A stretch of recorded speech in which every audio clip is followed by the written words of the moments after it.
noite. Sejam bem-vindas e bem-vindos ao Sindipetro NF. Estamos aqui no encerramento das comemorações do mês de luta das mulheres. Né, Leide? Ufa, né? Esse mês, a nossa agenda estava cheia. Foi todos os dias, né? Café da manhã nas bases, com as aposentadas, pensionistas, teatro, aqui no Sindipetro NF. Foi uma gama de eventos, mas foram eventos, né, edificantes, né, para nós aqui, para o Sindipetro NF. Isso. Então, a gente vai tentar fazer esse encerramento em grande estilo, né? Bom, antes de mais nada, vou me apresentar. Eu sou Bárbara Bezerra, sou diretora aqui do Sindipetro NF. Queria falar brevemente só um brief de segurança. Vocês estão aqui no teatro do Sindipetro. Nós temos 180 lugares. Nós temos 2 saídas de emergência, caso algo não saia como combinado, tá? Temos uma saída à esquerda e tem outra saída lá atrás, ó. Beleza? A gente não pode consumir alimentos e bebidas aqui dentro, né? Porque é um teatro, tem carpete. Hoje é o único teatro da cidade. A gente tem que cuidar dele com muito carinho, né? E todo zelo. E lembrar que isso aqui também é um palco construído pela luta das petroleiras e dos petroleiros, né? Então, a gente tem que cuidar com muito carinho e sempre fazer muito bom uso por toda a comunidade de Macaé. Sempre falamos, né, que aqui é a Casa dos Trabalhadores, de vocês, da sociedade civil. Me apresentando também, né, esqueci disso também, né? Porque todo mundo nos conhece, mas algumas pessoas não conhecem, né? Meu nome é Jancileide Morgado, mais conhecida como Leide Morgado, ou Dilma. Né? Também estou como diretora aqui da casa desde 2017. Sempre é uma honra estar esse teatro com os nossos eventos aqui sempre, né? Vamos para o hino, né? Vai ter o hino? Então, vamos para a gente começar a ficarmos de pé, para a gente cantar juntos o nosso hino nacional.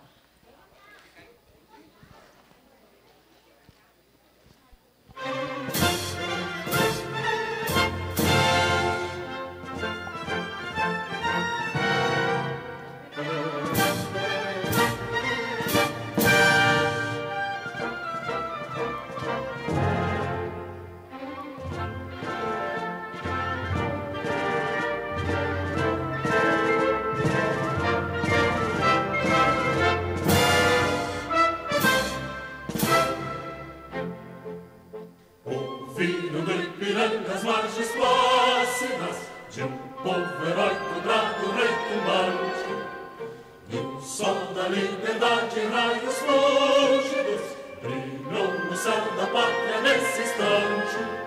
Se o penhor dessa igualdade conseguimos conquistar com braço forte, em teu seio, ó liberdade, desafia o nosso peito a própria morte. A pátria amada, idolatrada, salve, salve, Brasil, um sonho intenso, raio vívido, de amor e de esperança a terra desce. Sim, teu formoso céu risonho e límpido, a imagem do cruzeiro resplandece. Gigante pela própria natureza, as belas forte pátria do colosso, e o teu futuro espelha essa grandeza, bela dourada. Entre outras vilas do Brasil, a pátria amada, dos filhos deste sol és mais gentil, pátria amada Brasil. Deitado eternamente em berço esplêndido, ao som do mar, a luz do céu profundo, fulguras, ó Brasil, florão da América, iluminado ao sol do novo mundo, do que a terra mais variedade, teus risonhos lindos campos têm mais flores, nossos bosques têm mais vida, nossa vida no teu seio mais amor. A pátria amada, idolatrada, salve, salve, Brasil.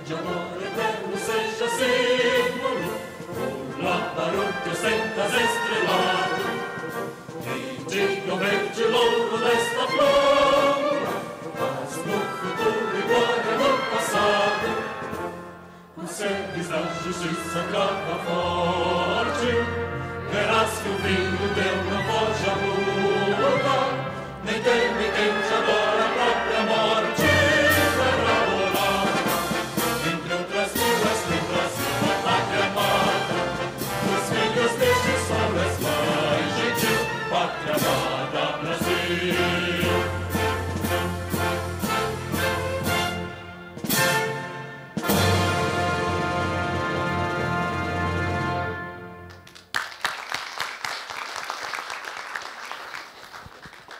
Queria convidar agora as mulheres que fizeram cartazes para a gente fazer uma mística.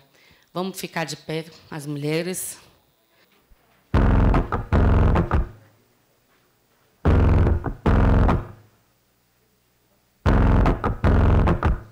Cadê meu celular? Eu vou ligar com 80, vou entregar teu nome e explicar meu endereço. Aqui você não entra mais, eu digo que não te conheço e jogo água fervendo se você se aventurar. Eu solto o cachorro e apontando pra você, eu grito pega. Eu quero ver você pular, você correr na frente do vizinho. Você vai se arrepender de levantar a mão pra mim. E quando tua mãe ligar, eu capricho nos colares. Digo que é mimado, que é cheio de dengo. Mal acostumado, tem nada no dengo. Deita, berigama é rapidinho. Cê vai se arrepender de levantar a mão pra mim. Cê vai se arrepender de levantar a mão pra mim. Cê vai se arrepender de levantar a mão pra mim.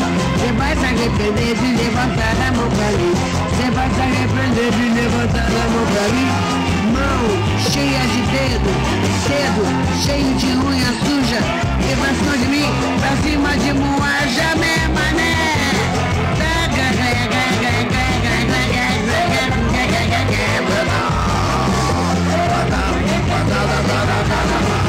Você vai se arrepender de levantar a mão pra mim. Você vai se arrepender de levantar a mão pra mim. Você vai se arrepender de levantar a mão pra mim. Você vai se arrepender de levantar a mão pra mim.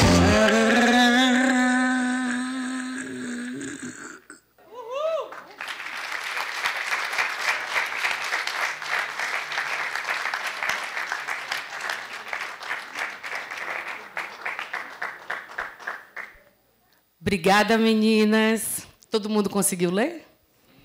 Jô, obrigada. Podemos sentar? Agradecer a presença de todos e todas, mais uma vez. E dando continuidade aqui nessa programação, antes da gente começar a parte principal, queria convidar algumas pessoas para dar uma saudação aqui. Queria convidar a Marlene, que é a secretária de Mulheres da CUT.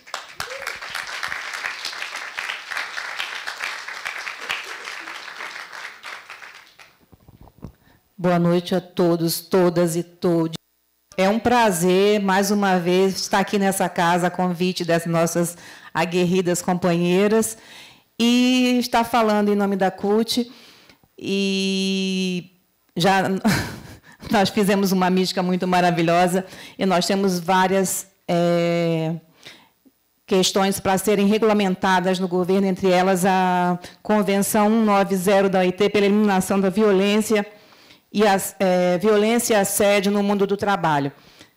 Teve a 156, que é a igualdade salarial, igualdade de direito e oportunidades. Então, nós temos foram vários 24 textos que o governo Lula encaminhou de questões que beneficiam as mulheres. Então, eu peço apreço e carinho para que todas conheçam e todos. E, no mais, vamos seguir aí, porque a gente tem que ser breve, que já estamos um pouco atrasados, né? E, mais uma vez, parabéns, Leide e Bárbara, e obrigada pelo convite. A próxima a ser chamada Patrícia, diretora do Espírito Santo, também da Federação Única dos Petroleiros. Mais outra coisa? Você se apresenta, atualmente coordenadora do Coletivo de Mulheres da FUP. De Petroleiras. Também sou. Boa noite a todos. Eu também sou diretora da CUT Espírito Santo. Estou muito feliz por estar mais uma vez aqui com minhas companheiras, Bárbara e Leide. A Leide já está há mais tempo no sindicato e a Bárbara chegou não há tanto tempo, mas para mim já como uma irmã. Todas as mulheres que estão no coletivo de mulheres hoje, participam da luta das petroleiras por nossos direitos, eu considero como minha irmã. E a Bárbara é uma irmãzona que chegou e já conquistou meu coração. Eu amo muito essa mulher. E eu falo para todas vocês mulheres, não vou chorar, que a Petrobras abriu um concurso, né, esse ano, mas já encerrou as inscrições no final de semana passado. E aí, vocês, mulheres, para vocês participarem, vocês fazerem o concurso, para vocês também estarem junto com nós nessa luta por nossos direitos de trabalhar na Petrobras e por direitos das mulheres na sociedade. Então, quando abrir o concurso, se inscrevam, porque vocês são capazes, vocês conseguem. Assim como nós conseguimos, vocês também conseguem. E, se vocês precisarem da nossa ajuda, do Coletivo de Mulheres Petroleiras, nós estamos aqui para ajudar. Nós estamos com um projeto na FUP de auxiliar as pessoas que querem fazer o concurso Petrobras. Então, é só você procurar a Bárbara ou procurar na página da FUP, no Instagram da FUP, no Instagram dos sindicatos filiados à FUP, que nós vamos ajudar vocês, tá? Venham, mulheres, para vocês serem petroleiras como nós.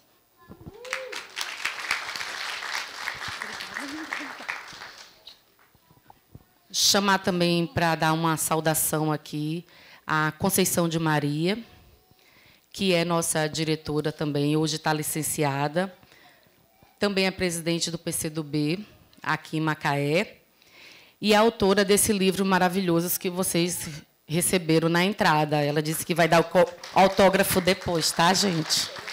Hoje ela está com a mão doendo aí, ó, cheia de calos. Cheia de calos. Mas eu vou ler um poema, não está no livro, não. Olha, a canja. É. Verbo ser. Mesmo com grade nos olhos, torno-me inteira. Mesmo com grades no corpo, me transponho em uma nudez que quebra os tabus e a opressão, que encena sempre correntes que se quebram na escravidão, na servidão, de mentes e consciência, símbolo presente na vida. Eu trazia ele no cartaz, que significa ser, ressignificar e ser mulher. Parabéns a todas e todos.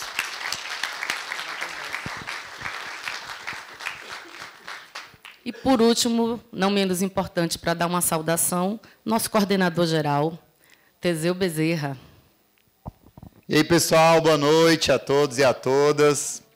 A gente, primeiro, falar da satisfação, né, de estar recebendo um evento tão importante para a FUP, as petroleiras, né, organizado aí pela Bárbara, a Leide, a Patrícia, a Beth, né, que também é diretora do Sindipetro Bahia, da FUP, da CNQ. Então, as mulheres chegam nos sindicatos dos petroleiros e a gente cede esses espaços no sentido de fazer questão de que ela ocupe o máximo de espaços possíveis. Cede no sentido de fazer justiça. Então, você tem muito mais homens. Isso dá inveja, isso dá intriga. Aí eu, Serginho, Tadeu, os outros diretores temos que comprar briga com os outros homens para poder garantir esses espaços, porque, infelizmente, essa forma como a sociedade é montada, ela é montada exatamente para a mulher não ter espaço de poder. Então, quando a gente... A Leide, né, também diretora do sindicato e da FUP. Então, quando a gente compra essas brigas no sentido de enfrentar os próprios homens internamente, é porque eu acho que a gente teve uma mudança geracional importante no movimento sindical petroleiro, né, que tem uma visão diferente. Então, é a foto em Brasília que não tem mulher, que dá um arranca-rabo danado, e que tem que dar mesmo. E vai chegar eu, vai chegar o Serginho, vai chegar o Eider, e a gente vai defender que está certo as mulheres reclamarem quando não tem uma mulher numa foto com o vice-presidente da República, quando não tem uma mulher representando as petroleiras nos espaços de poder. E, naturalmente, a gente sabe o quanto é difícil isso. Eu sou filho de mulher sindicalista da década de 80 e 90. Então, a minha mãe, funcionária pública estadual do Ceará, e sofreu muito com isso. E é porque o meu pai também era sindicalista e também andava nos mesmos espaços que ela. e aí precisa ter o macho do lado, né? É o que diz a sociedade, né? Mas que, infelizmente, isso tem melhorado, a gente tem que trabalhar muito para isso acabar, e aí eu acho que esse espaço de construção do coletivo de mulheres petroleiras, dos coletivos de mulheres dos partidos políticos, esses espaços que têm que ser dados, elas não podem jamais ser uma briga das mulheres. Elas têm que ser uma briga dos homens também. Então, é isso, o espaço é de vocês. Eu fiquei assim, caraca, só eu de homem vou falar nesse negócio. Meu Deus do céu. Então, assim, é isso, pessoal. A gente tem que fazer a luta coletiva, a gente tem que fazer a luta para que as mulheres tenham mais espaços e que a gente sabe que o sistema é montado para que isso não aconteça, que naturalmente essa luta ela não pode ser colocada como a luta das mulheres, não pode ser visto como reclamação, não pode ser visto como nada disso. Assim como a luta racial, assim como a luta LGBTQIA+, assim como todas as outras lutas que são postas. Então, assim como a luta de classes, né? Porque nós que somos sindicalistas somos criminalizados, não podemos assumir cargos nas esferas de poder. Então, esses espaços de poder, eles são colocados para que nós, o povo, o trabalhador, a trabalhadora, a gente ocupe. E essa justiça ela tem que começar dentro das organizações de classe que os sindicatos fazem parte. Então, bom evento, obrigado a todas as mulheres que vieram daqui, da cidade de Macaé, da região, mas principalmente as que vieram de fora para homenagear esse momento tão bonito, tão simbólico, de um mês intenso, que várias pessoas aqui vieram, foi intenso, cansativo. Agradeço às mulheres do Sindipetro NF aqui, a Fernandinha, as outras mulheres trabalhadoras do sindicato que estão aqui até essa hora e vão ficar até o final, a G e as outras que estão fazendo isso, os funcionários também do sindicato, porque nós temos que encampar essa luta de uma forma geral. Então, o povo reclama, não sei o quê, fala e tal, tem que fazer, faz o que as mulheres estão mandando, porque tem que ser esse o rito que deve ser seguido para que a gente construa a igualdade de gênero tão sonhada por todos nós. Um beijo, falei demais, desculpa, e tinha que ser objetivo, e estamos juntos na luta. Seu recado importante, Teseu, e que eu vou primeiro desmistificar um negócio. O que é feminismo? Primeiro, vou dizer, olha, vocês estão preparados? Não é o contrário de machismo. Não é. O que é o feminismo? É a luta pela igualdade dos direitos. Alguém aqui não quer igualdade de direitos? Tem alguém? Levanta o braço quem não quer igualdade de direitos. Então, todo mundo é feminista.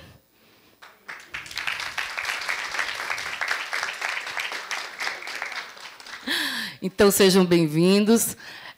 Agora a gente vai passar para a parte central. Vamos chamar nossas 3 palestrantes. E também, gente, depois elas vão fazer as falas. Conversa, né? E Vivi não quer que fale que é palestra, senão fica nervosa. E nós vamos poder depois fazer perguntas. E também depois a gente vai lá para a quadra celebrar, ter um sambinha bacana, né? Agradável para a gente também continuar aqui a celebração, tá? Então, gente, vamos começar aqui na nossa palestra, um bate-papo com Beth Sacramento, do Sindipetro Bahia. Vem lá da Bahia, muito axé, da CNQ, da FUP, da CUT também, da Bahia, também eu acho que é. Tá? É graduada em Química pela Universidade Federal da Bahia. Minha companheira da Transpetro, técnica em Química também aí. Vamos estar conversando aí juntas, tá? Agora vamos falar com Ive Bruxel. Essa aqui é de tremer. É Ive? Tá certo. Ive Bruxel, mineirinha, também lá de Minas Gerais, minha conterrânea. Influência, formada em Direito pela Faculdade de Direito de Franca, especialista de Direito Público pela PUC-MG, e atualmente servidora do TJ Minas Gerais, né? Pesado, hein? Gente, eu estou até com medo, fica assim, ó. O telefone fica até pesado. Segue o arroba, já segue o arroba. Tem esse arroba? Simbolicamente petroleira. É. Ela vai contar mais aí da história, até chegar aqui, a influência aí. E vamos chamar Zoraia Braz. Educadora, candomblessista, oficial da reserva da Polícia Militar, ativista antirracista, membro diretora da Rede de Mulheres Negras do Rio de Janeiro, secretária de Políticas de Promoção de Igualdade Racial da Prefeitura de Macaé. É, só gente, ó, só as mulheres poderosas aí. Então, meninas, a gente vai dar 20 minutos para cada uma. Também pedir para quem publicar foto, marcar o arroba SindPetroNF, marca o arroba das palestrantes também, tá bom? Vamos começar por Beth Sacramento. Bem, boa noite a todas, todes e todos. É uma satisfação imensa estar aqui com vocês. Obrigada, Bárbara. Bárbara, obrigada, Leide, pelo convite, pela oportunidade. Uma satisfação poder estar aqui com as companheiras. E é isso, né? Leide deu um retrato, né, rápido sobre a minha pessoa. E, realmente, eu sou química, sou técnica em química de petróleo na Transpetro, sou técnica em química pelo antigo Cefet Bahia, mas somos também dirigente sindical, estamos, né?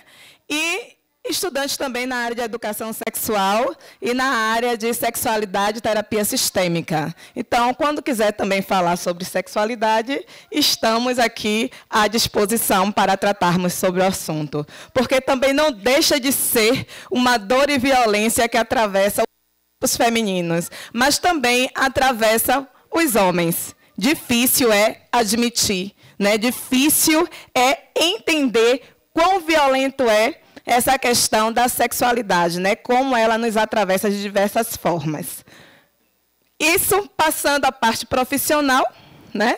Elizabeth é uma mulher negra, nordestina, é uma mulher suburbana, é uma mulher que é mãe solo de 2 meninas, é uma mulher divorciada, né? Em 2 casamentos. E assim, quando a gente traz esse retrato, a gente traz também diversas dores que podem estar nos atravessando ou que nos atravessa ao longo da nossa vida. O que eu quero dizer com isso? Quando a gente fala em mulher negra, vem aí uma dor, que é quando a gente se enxerga negra. Enquanto minha vida era apenas na suburbana, estava tudo ótimo. Porque ali encontrava pessoas iguais a mim. Eu me via, eu me enxergava no outro. Quando eu fui para a escola técnica, eu morri para o mundo. Eu percebi que eu era diferente. Eu percebi que eu não pertencia àquele lugar. E aquela garota que sempre foi tão ativa, participativa na sala de aula, começou a se encolher. E só depois de anos, na verdade, depois de décadas, porque outro dia foi que minha filha me fez enxergar em que momento eu me entendi negra na sociedade. Eu me vi, de fato, como uma mulher negra. Eu me senti não pertencente à sociedade. Foi justamente quando eu entrei na escola técnica e vi várias pessoas, vi a classe social diferente da que eu pertencia. Eu via rostos diferentes. Eu não era bonita. Eu não era inteligente porque eu vim de escola pública. Então, muitas coisas faz com que você vá se apagando ao longo do processo. E aí vem uma outra questão, para além do divórcio, que eu falaria, que foi a questão do parto da minha filha.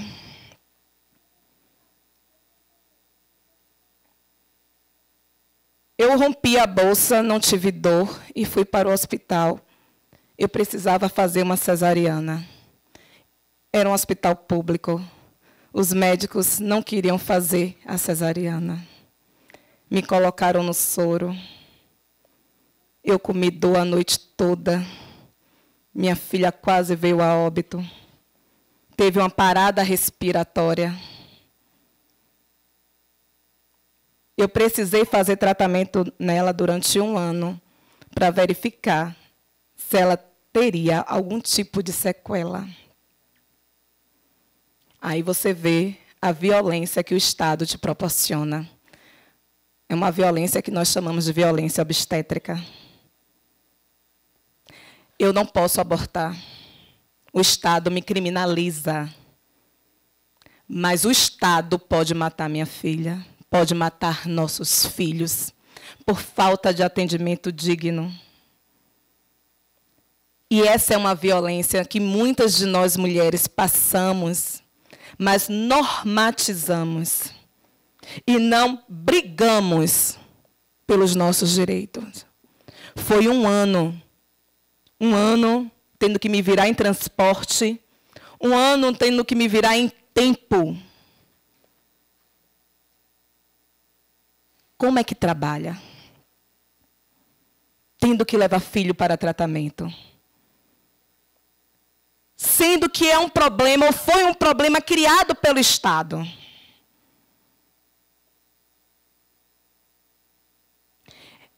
Quando a gente fala da questão da maternidade, ela é uma dor que atravessa a nossa vida em diversos momentos.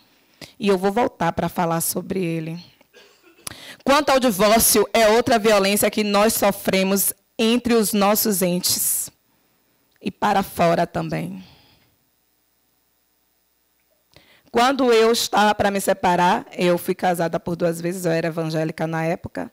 A primeira violência que vem à mente, você não pode separar porque você é evangélica.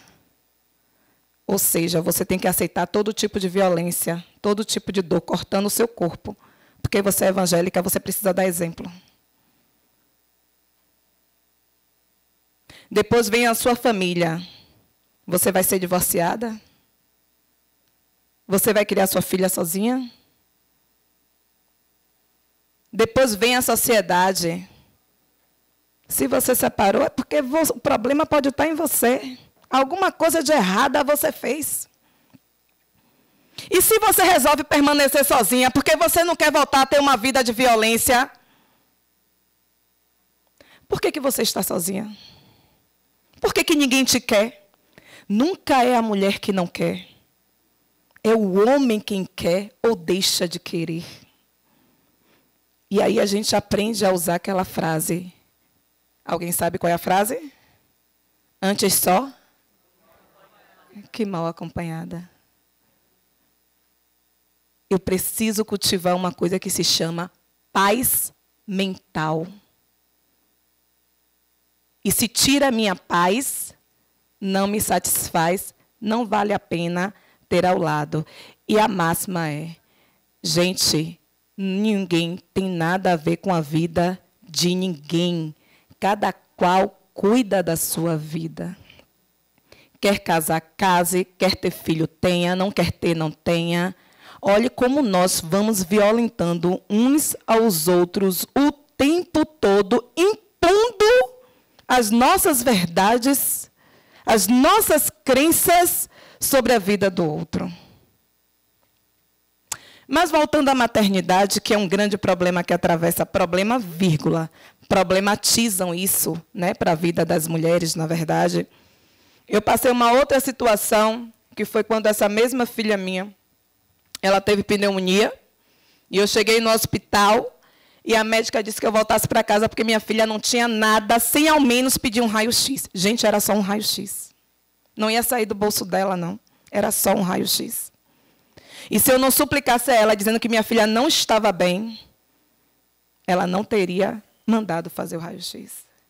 E o resultado é que minha filha estava com a pneumonia avançadíssima. Eu dormi 3 noites no corredor de um hospital, esperando uma vaga para internamento. E quando eu consegui chegar em outro hospital, o médico olhou para mim e disse: reze para a sua filha sobreviver. Mais uma vez eu digo, mulheres não podem abortar, são criminalizadas. Homem pode abortar e aborta o tempo todo. E ele não é criminalizado por isso. O Estado, com seu atendimento precário, mata. E nós não podemos fazer nada contra isso.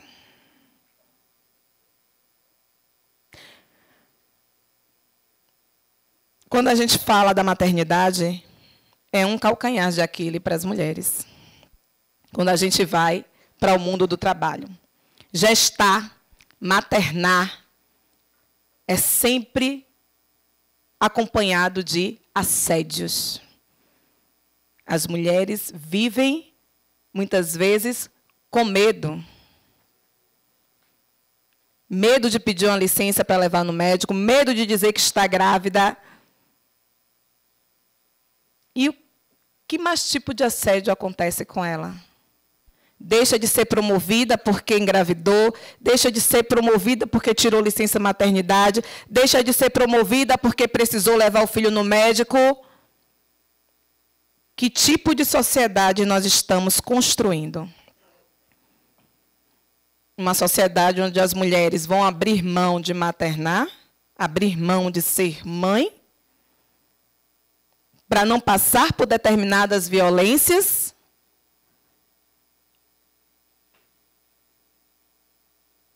Uma sociedade que vai chegar a um ponto onde vai criar leis ou políticas para estimular a mulher a ter filho, porque uma sociedade com baixa natalidade vai chegar a um ponto que ela não vai ter mão de obra, gente.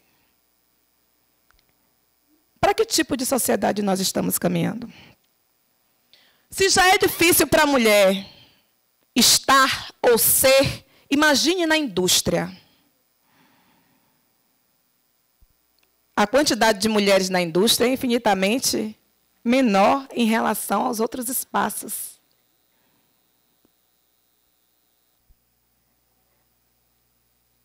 No global, a quantidade de mulheres na indústria é 31%. No Brasil, 22%.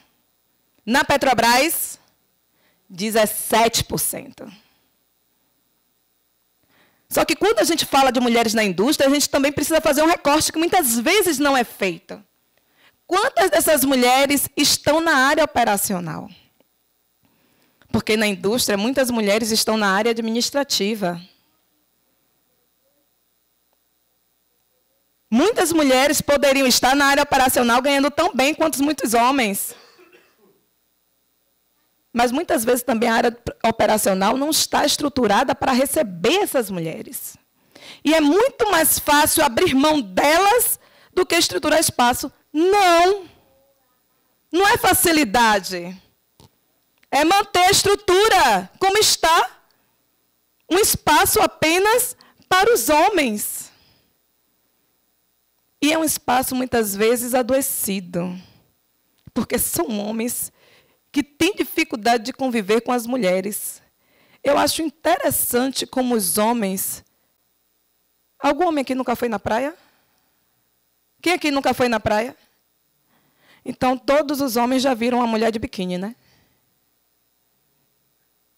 Mas chega no trabalho, vê uma mulher de calça, camisa ou vê um sutiã, parece que está vendo coisa de outro mundo. Isso é doença. Isso é doentio. É o machismo que adoece, é o machismo que mata.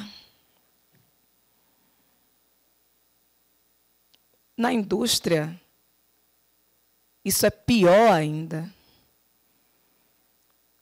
Muitas vezes, quando a mulher chega, os homens já ficam na expectativa, como se fosse um brinde para eles, como se tivesse ali à disposição deles.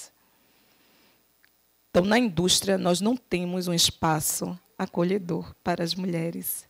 Precisamos, Teseu, transformar esse espaço. E nós precisamos dos homens para nos ajudar nesse processo. Precisamos, sim, dos homens antimachistas, dos homens que estão dispostos a lutar por essa mudança. Porque, Teseu, você é pai de 2 meninas, não é isso? Assim como outros que têm filhas, que têm mães, que têm irmãs, que têm... É esse tipo de ambiente que você quer para as mulheres que vocês dizem amar? Por que esse tipo de ambiente que muitas vezes proporcionamos a outras mulheres? Então, voltando para a questão da indústria, não sei quantos de vocês sabem, no dia 11 de fevereiro é o Dia Internacional de Meninas e Mulheres na ciência. É um estímulo da ONU, é um trabalho que a ONU vem para estimular a presença de mais mulheres na ciência. Porque já está constatado que a quantidade de mulheres nessa área da ciência, que envolve também muitas vezes a parte técnica, a quantidade de mulheres presentes nesses espaços é menor. Se a quantidade de mulher formando na área técnica, industrial, formando na área da ciência é infinitamente menor, quantas vão estar na indústria? Poucas. Como vamos construir um processo de igualdade de gênero nessa questão? Então, precisamos também estar atuando nesse processo de estar estimulando. Lembrem-se que, assim como os negros, as mulheres também foram apagadas. As mulheres que ajudaram a construir, a produzir ciência, a produzir conhecimento, foram apagadas. Quantas pesquisas foram assinadas por homens para poder ter validade? Então, nós estamos falando de um processo que exclui, de fato, as mulheres de determinada área. Agora, lembrem-se que, normalmente, no primário, as mulheres são as melhores em matemática. Mas, quando chega na área de formação, muitas fogem das áreas que exigem um pouco mais da matemática. Será que, em algum momento, colocaram na nossa mente que não somos capazes? Que aquela área não nos pertence? Que o que nos pertence é a área do cuidar? E aí vem outra questão. Que tipo de profissão nós valorizamos? Por que só damos valor àqueles que se formam em medicina? Por que não damos valor às outras áreas de competência? Nós, cada um de nós, precisamos exercitar esse processo de mudança, para que a sociedade comece a mudar também o seu olhar. Quando a gente fala na questão das mulheres na ciência e na indústria, eu falei que a Petrobras nós temos 17% de mulheres. Em 2002, calma, fique aí. Em 2002, éramos 12% na Petrobras. Em 2012, chegamos a 17%. Agora, olha só, saímos de 4.000 e tantas mulheres para 14.000 e tanta.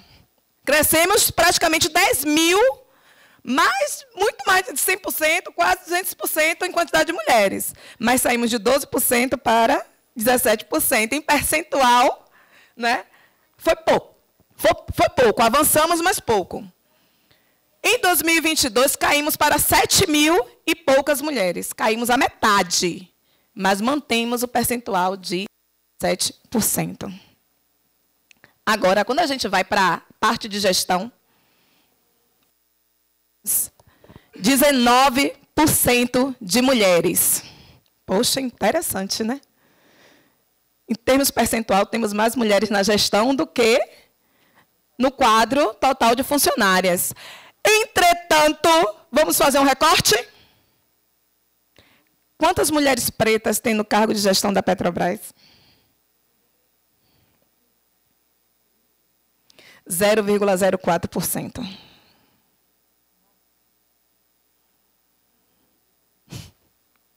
E aí eu ouço uma companheira falando o seguinte: vocês acreditam que quando pegaram meu currículo, alguém confessou a ela, eu vou trazer agora outra problemática. Pegaram meu currículo, a primeira coisa que olharam no currículo foi o quê? A foto. Pegaram o currículo dela e colocaram de lado.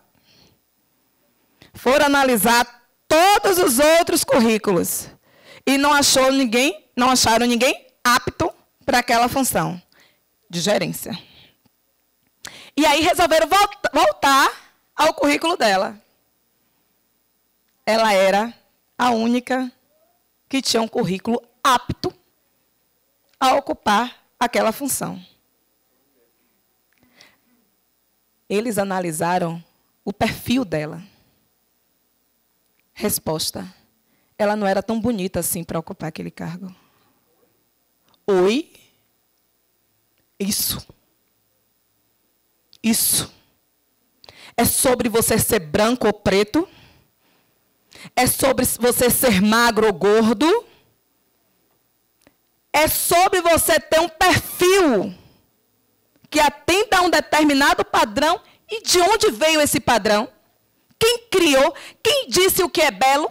Quem disse o que não é belo? Onde é que está escrito isso? O capitalismo. O capital dita as regras. O capital disse para a gente que ser loura é mais bonita. A gente vai lá e pinta o cabelo de loura. O capital disse que o bom é ter o cabelo liso. A gente vai lá e pinta o cabelo, estica o cabelo. E o capital disse que o bom é ter a pele clara. Putz, Michael Jackson se estragou. E o capital disse que o bonito é ter os seios assim, dessa forma.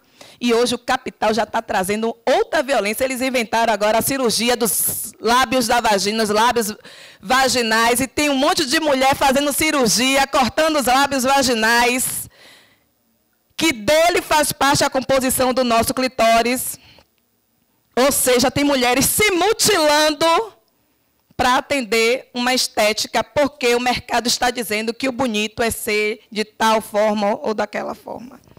Então, olha como a ditadura da beleza nos violenta, nos tira o espaço. Não basta. Tem a questão de gênero. Quando você consegue...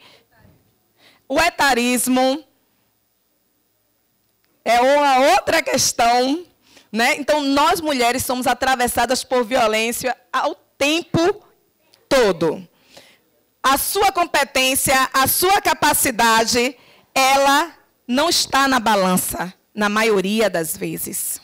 Então, não é só o fato de ser mulher. Quem é essa mulher? Como é essa mulher?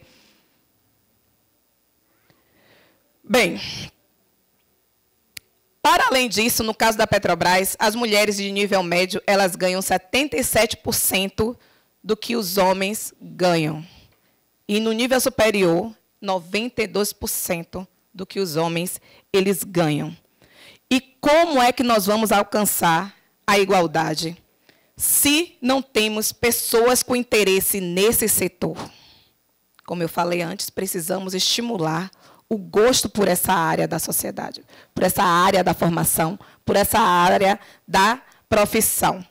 Precisamos, no campo da indústria, estimular da seguinte forma: desmasculinizar, educar os homens contra o assédio, educar os homens como antimachistas, educar os homens para tornar o ambiente mais saudável a presença das mulheres. Precisamos, sim, tornar o espaço da indústria o quê? Acolhedor. Mas, para isso, nós, mulheres, precisamos estar também numa corrente. Precisamos estar unidas. Precisamos estar fortalecidas. Sabe por quê? A dor da Patrícia pode ser a dor da Bárbara, pode ser a dor da Leide. E a gente tem que formar uma rede de proteção. Nós precisamos ter consciência das violências que nós passamos a cada dia no nosso local de trabalho. E, junto com essa rede, nos posicionarmos contra esse processo. Lembrem que as mulheres, quando foram às ruas, elas conseguiram o direito ao voto, elas conseguiram o direito à licença maternidade. Se as mulheres não fossem às ruas, se as mulheres não fossem brigar, se as mulheres não fossem... Aí todo mundo fala daquele caso da indústria das mulheres, que a indústria pegou fogo e elas morreram. E como é que nós estamos valorizando isso hoje? Que luta nós estamos fazendo contra esse machismo que nos violenta e nos adoece? Então, nós precisamos unir forças, em especial nós da indústria, em especial nós do setor petróleo. Não podemos nos calar. Para finalizar, e eu vou finalizar. Olha o que aconteceu agora com esse caso de assédio. Uma demissão e um gerente caiu. Precisamos avançar nessa luta. se ficássemos caladas, não teria acontecido nada. Então, precisamos falar. Precisamos externar as nossas dores. E, mais uma vez, lembrem-se que as mulheres lá atrás sofreram, sangraram e morreram para que hoje tivéssemos direitos, né? Esses direitos que hoje temos não foi brinde, não foi presente, foi fruto de luta. Obrigada a todos.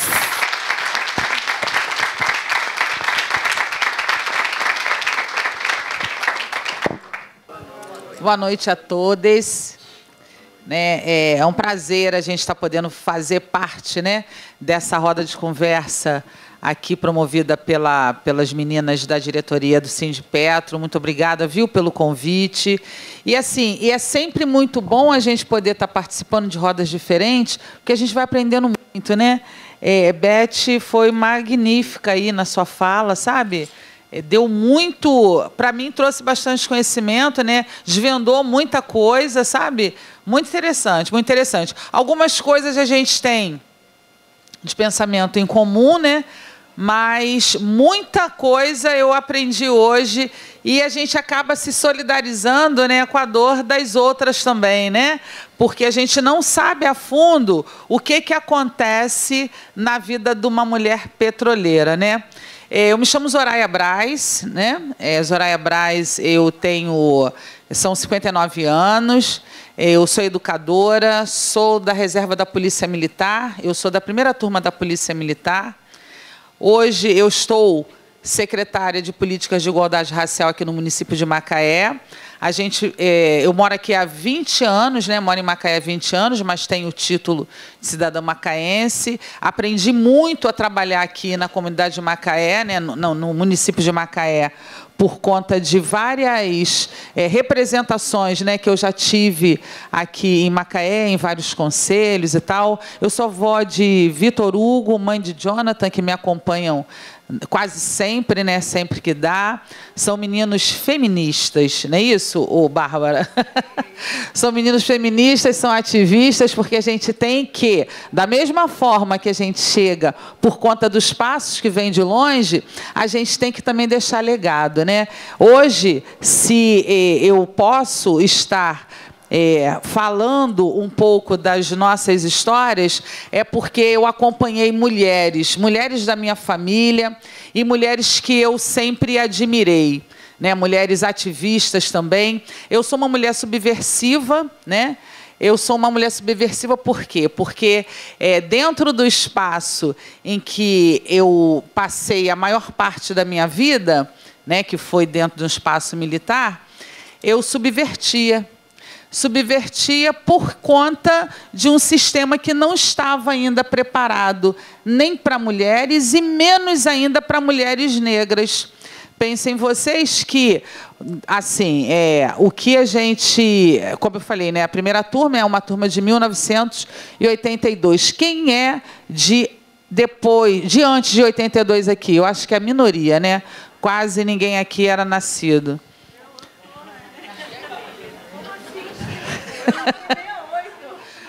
Então, é assim, tudo muito... É ou não é? Porque tá com a mão assim, tá com... Tá, não precisam dizer idade, não precisa. Deixa que eu digo a minha. Pode deixar, né? Então, aquela época, a gente já tinha muitas limitações, ainda, né? Eram muitas limitações, porque quando a gente fala, né? Quando eu falo, olha, eu sou de 1963, gente, as pessoas, as bilhas assim, né? Caramba, 1963 é muito atrás, né? Eu sou de outro século, muita gente aqui também é do século anterior, né? Mas falar dessa subversão, né? Por conta do ano, porque a década de 80 é uma década de muitos acontecimentos, né? É uma década de muitas revoluções, década das diretas já, né? E a mudança do ritmo, das músicas, né? Então, a gente teve o movimento negro, inclusive, nessa década, ele foi muito... muito impactante, né? Ele foi realmente onde cresceu. E aí era uma época em que eu não podia me manifestar verdadeiramente, mas veladamente, eu subvertia. Então, a gente não podia ter o cabelo, não podia usar, né, o meu cabelo black. Eu era louca para entrar para a reserva para falar, não, agora eu mando no meu corpo, eu vou usar o meu cabelo do jeito que eu quiser, eu vou usar um monte de coisa que eu boto mesmo, mas eu não podia, né, eu não podia. E aí eu precisei falar para eles qual que era a forma, né? Como é que a polícia, como a instituição, tinha que entender as mulheres e as mulheres pretas. Banheiro, alojamento, tudo isso a gente tinha dificuldade, mas eles conseguiam ajeitar. Agora, eles só não conseguiam ajeitar a forma de eu poder encaixar a cobertura no meu cabelo, né? Então, o chapéu, né? E aí, quando eu comecei a usar trança, a gente não podia ter penteado extravagante. Não podia ter penteado extravagante. Pois sim. Pois sim. O que seria? Trança nagô. Eles entenderam como se fosse um penteado extravagante. Então, eu cheguei de trança nagô, não era nem trança solta, né? Dreadlock, nada disso. Dreadlock. E aí eu fui chamada, né, pelo capitão, porque eu estava de trança. Tudo bem, eu fui lá no gabinete. Não, porque não pode penteado extravagante. Eu falei, mas eu não estou com penteado extravagante, não. O meu cabelo está preso. Porque tinha que ser o cabelo preso, de coque, rabo de cavalo, ou nuca batida, tudo.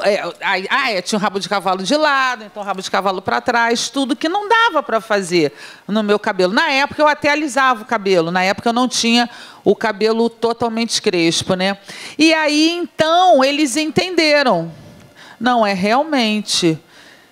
não tem como, né? Eu falei, não tem, meu cabelo está preso. Aí expliquei para ele, né, que a gente, enquanto cabelo crespo, a gente não tinha outra forma de usar o cabelo preso se não fosse daquela forma, que aquilo dali não era um penteado, é uma questão cultural. E aí tudo bem, então se adaptaram. Algum tempo, vou pular alguns capítulos, né, que é uma história de vários capítulos. Algum tempo depois... muitos capítulos. Uma das coisas muito impactantes foi que eles tinham pedido algumas voluntárias para trabalhar no aeroporto internacional do Rio de Janeiro. Então, eu me voluntariei. Sempre gostei de desafios. Falava inglês? Não, mas eu fiz de conta que sim. Yes, sou, more. Mas eu queria saber como é que era trabalhar no aeroporto internacional do Rio de Janeiro. Beleza. Então, eu de férias, eu e outras meninas pretas também, né? Tinha uma turma, nós éramos 40 que fomos destacadas para lá. Não lembro quantas pretas. Mas aí eu estava de férias... Quando teve uma confusão no aeroporto no Internacional, com o grupo das meninas, porque apareceu um oficial e foi questionar para algumas policiais pretas o porquê que elas estavam, né, dizendo que não podiam estar ali, porquê que estavam ali. E aí elas não entenderam muito bem o que era, mas, tipo, o aeroporto internacional, ele recebe... né, o mundo. E como é que vai receber o mundo as policiais pretas, né? As pretas podem até estar como? No carnaval, né? Se coisificando, mas não podiam estar no aeroporto trabalhando. Aí me ligaram. Aí, para falar, né, as meninas sabiam que eu era a subversiva. E aí, poxa, liga para a Zoraia. Aí me acharam. Aí eu falei assim, não, está errado. Nós entramos para servir e proteger a corporação. Agora, onde quer que seja, é o que a gente vai fazer. E conseguimos entender que a questão era a cor da pele, sim. Então, eu fiz o quê? Aí liguei para algumas pessoas que a gente conhecia do movimento negro. Uma das pessoas, o fotógrafo Januário Garcia. né? Então, o Januário Garcia esteve lá, então eles fizeram a cobertura, aí reverteu-se todo o quadro. Então, eles queriam, era que realmente a necessidade ali era para que fossem pessoas que falassem mais de um idioma, e aí também depois não precisava, porque o pau quebrou, gente. Isso e que eu acho que 85, mais ou menos, né? E aí, depois, quando eu voltei de férias, eu falei, não, eu não vou ficar. Porque seria perseguida. Na época, eu era praça, eu falei, eu não vou ficar, não, porque vai haver perseguição. E, então, esses 2 episódios, né, foram os episódios assim que mais marcaram a minha questão de ser uma mulher preta dentro de uma corporação majoritariamente masculina e branca, e não estava realmente preparada. Hoje, as outras policiais, né, elas já conseguiram muitos avanços, mas precisou que algumas tivessem passado por toda essa dificuldade. A gente tinha dificuldade, sim, na questão de trabalhar, né? De trabalho. Não que nós não sejamos capazes, mas nós tínhamos um treinamento diferente. E éramos o tempo todo desafiava, mas eu aceitava os desafios, caí, morro, mas às vezes eu fazia de conta realmente, não, preciso sim que me ajude, porque tinham uns equipamentos pesados para carregar. Aí pedia, eu não me incomodava, eu nem me incomodava pelo fato de eu ser mulher e dizer que realmente algumas tarefas eu não aguentava fazer, ou até não estava nem afim, sabe? Mas eles ficavam o tempo todo desafiando. Ficavam o tempo todo desafiando. E a gente, depois, né, de alguns anos de idade e de trabalho, você vai entendendo que é isso que a gente fala hoje, né? Nós podemos estar onde nós quisermos. E quando nós temos uma maioria, quando nós temos voz, e é como a Conceição de Maria, se eu não me engano, que estava aqui, com um dos cartazes que diz, nós por nós. E somos nós por nós em qualquer lugar. A gente consegue colocar aquele, está ali. Está ali. Somos nós por nós em qualquer lugar. Por quê, gente? Se nós não estivermos nos cargos de gerência, de chefia, de comando e nos cargos políticos, não são eles que vão pensar por nós. Não são eles que vão pensar por nós. Então, fica aqui um desafio para nós, porque estamos aqui, né, uma plateia muito bacana, tá, sabe? Eu estou muito satisfeita com isso. Hoje, uma quinta-feira, 9h da noite quase, né? Está cheio aqui, mas a gente precisa ter ação. A gente não pode mais ficar falando na questão do que me incomoda e se não partir para a ação. A gente precisa ter verdadeiramente ação.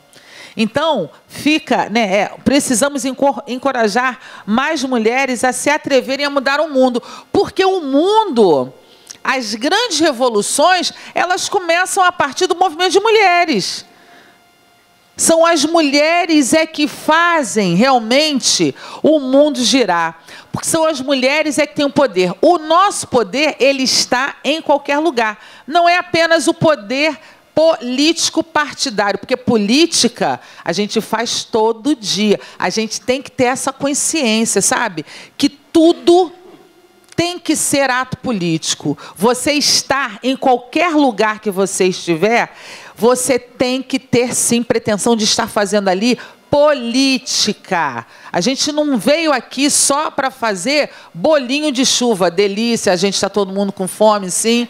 Mas a gente não veio aqui só para isso. A gente veio nessa terra para trabalhar, para transformar. E a gente tem que se atrever mesmo, sabe? A dar o passo, a ensinar o outro, se for necessário. E a gente vai encerrando, porque eu queria falar tanto mais, mas a Leide já me deu um corte. Não foi, não? Não foi corte, não? Posso falar? Você fez um sinalzinho assim. Não, mas já vou partir para encerrar. Deixa eu ver aqui, porque são muitas coisas, né, que a gente quer compartilhar para aproveitar os momentos, né, como eu estou falando, né, tudo é ato político. Não é um ato político partidário, não sou candidata, não é isso. Mas é para que a gente entenda que os nossos atos, eles têm que reverberar, eles têm que resultar em alguma coisa. Então, é importante que a gente, quando saia daqui hoje, depois de ter escutado a Beth, né, a gente saia não só para reflexão, mas de que forma que cada um de nós pode realmente promover transformação, sabe? É na sua casa, é no seu espaço de trabalho, é no seu terreiro. Eu falo que eu sou mulher de candomblé porque a gente tem que se colocar também dessa forma. Quem é aquela mulher? Aquela mulher não é apenas, né? Nós somos mulheres, pessoas, né? Atores de vários cenários, não é verdade? A gente é da cozinha, é da secretaria, é da escola do filho, é do terreiro. A gente tem que saber de onde é que nós somos, para onde nós vamos, e que em cada espaço desse a gente tem que fazer política. Fazer política antirracista, política de gênero. A gente tem que fazer política. E de que forma? Aí, ó, é participando desses espaços e, para onde for, levar o que recebeu, né? A gente tem que levar o que recebeu. Deixa eu ver aqui, rapidamente. Já falei tudo isso. Um recado para uma das moças que estavam com... Aqui falou de política, de violência obstétrica, né? Eu tenho aqui uma informação bacana. Aí depois você me procura, que eu tenho uma informação bem legal aqui, tá? E é isso, gente. É a gente fazer política, a gente entender que o poder que nós temos, a gente tem poder de transformação e trazer outras. Porque quando a gente diz que a mulher ela é capaz de realmente revolucionar o mundo, e aí a gente não anda sozinha, né? A gente tem que levar as outras. Eu trouxe a minha nora, né? Trouxe a minha amiga. É uma puxando a outra, é uma levando a outra, porque aí a gente se empodera e a gente tem o dever e a obrigação de empoderar cada uma das pessoas que fazem parte da nossa vida. Então, tenhamos uma boa noite. Muito bom ter estado aqui, viu? Agradeço de novo. E a gente está à disposição de falar mais alguma coisa na nossa secretaria. A gente, por enquanto, está ali no CEALO, né? Que é o prédio do antigo Hotel Ouro Negro, da Prefeitura, ali na Rua da Praia, no primeiro andar. Vamos fazer políticas antirracistas. Nós precisamos de vocês, porque as políticas, principalmente antirracistas, não são feitas, não podem ser feitas só por pessoas pretas, não, viu? Muito pelo contrário. Muito pelo contrário, porque um preto não mata o outro preto pela motivação ter sido racismo. Tá? A gente precisa estar junto, sim, e passando isso adiante. Então, são os pretos, são os brancos, todos nós. Então, as políticas antirracistas é um compromisso que a gente tem que ter, e eu tenho esse compromisso com a minha ancestralidade, com os meus descendentes, com os meus ascendentes. É um compromisso mesmo espiritual, um compromisso de ter que fazer de forma que tudo o que foi vivido e sofrido, hoje a gente consiga ter um outro cenário, né? Novos rumos, tá bom? Então, boa noite mesmo.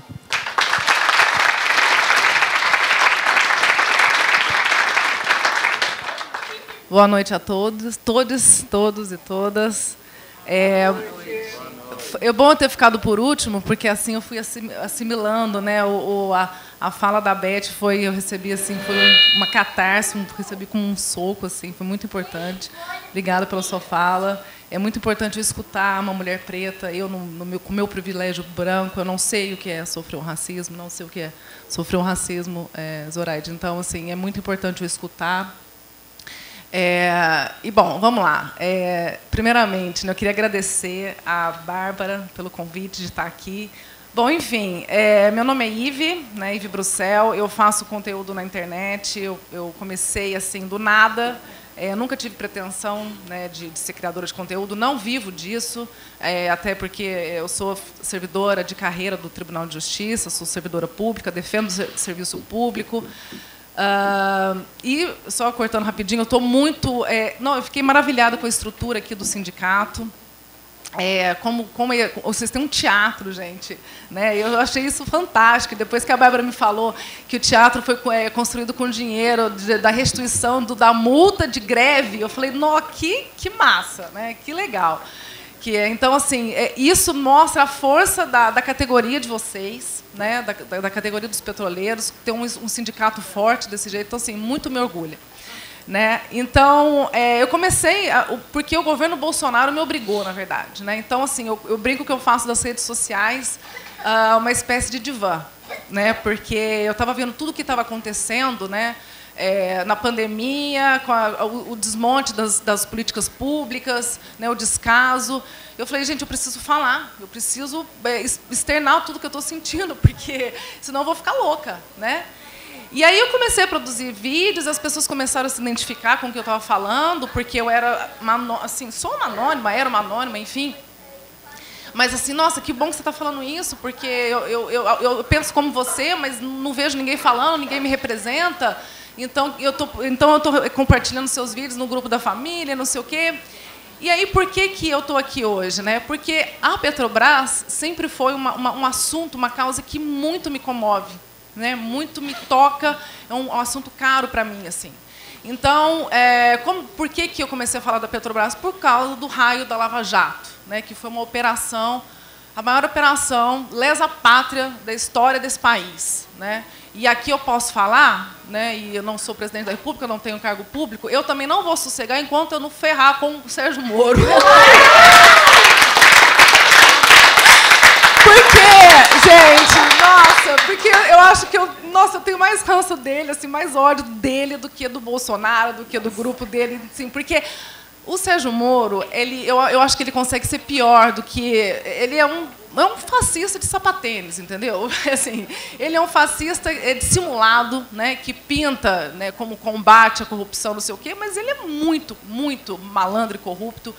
E eu tenho certeza de que essa operação foi para atender a interesses de grupos de empresários norte-americanos, né?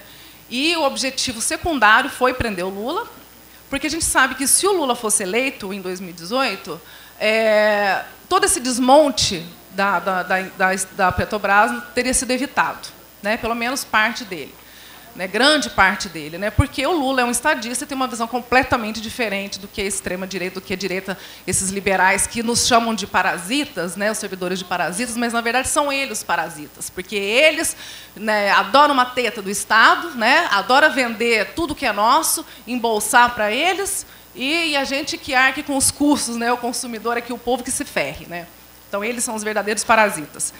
Então, eu tenho para mim que a Operação Lava Jato foi uma operação para destruir a nossa empresa, a nossa soberania energética, a nossa soberania econômica. Né?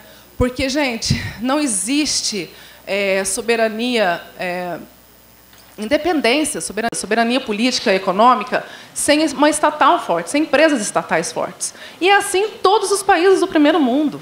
Só que a gente aqui tem uma síndrome de vira-lata e a gente acha que a gente tem que atender aos interesses dos Estados Unidos. A gente acha bonito vender tudo e ficar na mão dos gringos, né? Então, eu tenho para mim que o Moro fala de combate à corrupção, demonizou a empresa, mas enquanto estava aqui, né, combinando delação, para citar o nome do Lula, estava fazendo reunião lá nos Estados Unidos com empresários do setor petrolífero, na maior concentração de corrupto por metro quadrado. Né? Então, ele é o maior hipócrita que existe hoje no país. Eu quero ver muito ele responder pelos atos dele. Assim. Então, como eu comecei a falar muito, né, da Petrobras e querer fazer o contraponto, porque a gente sabe que a grande imprensa, a imprensa corporativa, só dava um lado da visão, né? E falava, gente, mas ninguém vai falar. Cadê as pessoas para dizerem que não é assim? né? Porque quando tudo estava acontecendo, gente, lá no auge da operação, a gente estava meio atordoado, não estava sabendo, né?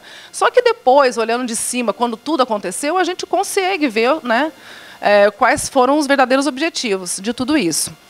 Então, eu comecei a falar sobre esse tema. É um tema que eu gosto de estudar. Não é um tema fácil, porque a empresa ela é muito complexa, ela tem milhares de setores, milhares, né? Então, assim, ela não é só uma empresa de energia, é uma empresa de tecnologia, uma empresa de ciência, né? Que tem uma capacidade de geração de emprego, de cadeias produtivas, né? Então, assim, é uma empresa muito importante. Então, assim, eu fico muito indignada com o que eles estão fazendo com a empresa. Então, assim, eu falo que eu me sinto uma petroleira, assim, de coração. Assim, eu visto a camisa mesmo. Para mim está sendo uma honra e uma emoção muito grande estar aqui. Conhecer o Teseu, nossa, que legal, porque nossa, eu admiro ele demais. O Alexandre Finamori também, que faz conteúdo. Conheci você hoje, já estou te seguindo, que eu não sabia que você também fazia conteúdo. E tem vários da categoria que eu sigo. E, assim, é tão importante, né, que hoje vocês estão levando a essa luta, porque antes ficava só na bolha, né? E agora vocês conseguem expandir e conscientizar a população, porque não basta o apoio político, né? Hoje nós vencemos por muito pouco, mas não basta só o apoio político, também precisa o apoio popular, o apoio do povo brasileiro. As pessoas precisam entender quão é importante, né? A luta sindical também, não só a luta da Petrobras, mas a luta sindical, né? Não existe indústria forte sem uma luta sindical, sem um sindicato forte. Né? É uma coisa que está vinculada à outra. E isso também é materialidade histórica. Né? Os países também, que hoje a gente toma como referência, têm sindicatos fortes. Noruega, Estados Unidos, têm sindicatos fortes, né? Porque é muito importante. Então, eu tenho muito orgulho do trabalho de vocês, e da luta, da resistência, porque isso, para mim, que é ser patriota, né? É defender o Estado brasileiro, os interesses do Estado brasileiro, verdadeiramente, genuinamente. Isso, para mim, que é ser patriota. Eu, cantando o hino aqui hoje, eu me emocionei, de verdade. Então, aí, o que acontece? Aí, o pessoal do sindicato do Espírito Santo, né, na verdade, eu acho que algum de vocês conhece o Lu e a Mirella, que faz a parte de comunicação social, porque eles enxergam a importância de levar essa luta da empresa, da estatal e tudo mais para as redes, para conscientizar. Eles entraram em contato comigo, né? E aí o Lu falou assim, pô, não sei o quê, a gente está tentando montar um arrastão, ano de eleição, a gente precisa pautar a nossa luta nas redes, porque só tem uma versão da história, a gente precisa fazer o contraponto, precisa né, debater o que eles estão falando, tal, não é bem assim a história, tal. E quanto você cobra? Né? Aí eu falei, pô, Lu, eu já faço de graça, vou cobrar para falar, não sei o quê. Não, eu só quero que vocês me municiem de material, eu quero que vocês me ajudem, porque muitas vezes eu vejo e não sei onde procurar, como fazer o contraponto, como debater. Então foi muito importante o ano passado. E aí, daí eu comecei a ser compartilhada pela galera, né, da empresa, assim, porque, nossa, uma pessoa, né, que não é da categoria, falando, né, da nossa causa, que a gente está aqui lutando, é muito importante. Então, é por isso que... Mas a Bárbara disse que já me seguia desde antes do arrastão, né? Enfim, então é por isso que eu estou aqui. Bom, mas falando um pouco, né, do tema das mulheres, né, fechando o mês aí dessa luta tão importante, eu acho assim, gente, as duas já deram uma aula aqui, né? Eu não sei nem, eu acho que eu vou tentar agregar de uma certa forma o que elas mesmas já disseram, né? A baixa representatividade das mulheres no espaço de poder, né, ela reflete, é o reflexo da nossa sociedade, né? Então, assim, da nossa história. Né? Então, assim como no sindicato, assim como na própria empresa, temos poucas mulheres ocupando cargos de liderança, né, cargos de coordenação, cargos no próprio sindicato.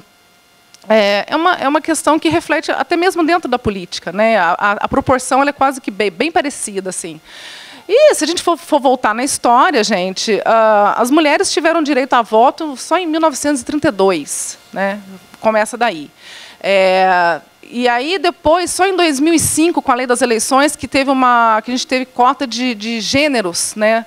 Que a mulher que começou a ser obrigatório, pelo menos as mulheres, poder se candidatar, né? Porque então, assim, se fosse deixar, as mulheres, né, ficavam se dedicando apenas à economia doméstica, né, que não é reconhecida, que é a economia dos cuidados. Muitas vezes não é reconhecido, né? A mulher que fica lá dedicada aos filhos, né? A levar na escola, a preparar, arrumar a casa, não sei o que, isso não é reconhecido como trabalho. Ou então ela tem que se desdobrar em milhões de coisas para trabalhar fora, ainda tem que cuidar da casa, enfim, porque muitas vezes essas tarefas não são compartilhadas. Né? Então, assim, aí em 2005 tivemos essa lei, mas só em 2009 que teve, então, a obrigatoriedade dos 30% da candidatura feminina. E até hoje, né, nós temos candidaturas que são de fachada, que é só para cumprir tabela. Né? Então, assim, Oi? Laranja. Candidaturas laranja. Pois é, e aí veio a resolução depois do TSE, que é a obrigatoriedade do financiamento do Fundo Especial Partidário, né, que tem que ser dedicado para candidaturas das mulheres. E o que acontece? As mulheres que são candidatas de fachada, esse dinheiro eles pegam para financiar, na verdade, né, candidaturas dos homens. Né? Então, assim, nós avançamos em muitos pontos, né? É um trabalho de formiguinha, porque nós tivemos alguns avanços, mas ainda tem muita coisa para construir ainda. Né? E um ponto que eu queria trazer, que é o que me preocupa, que as meninas não citaram aqui, é que na última eleição, em 2018, nós tivemos realmente um aumento, né, de mulheres nos espaços de poder. Mas também tivemos aumento de mulheres de extrema-direita nos espaços de poder. E isso, para mim, me preocupa.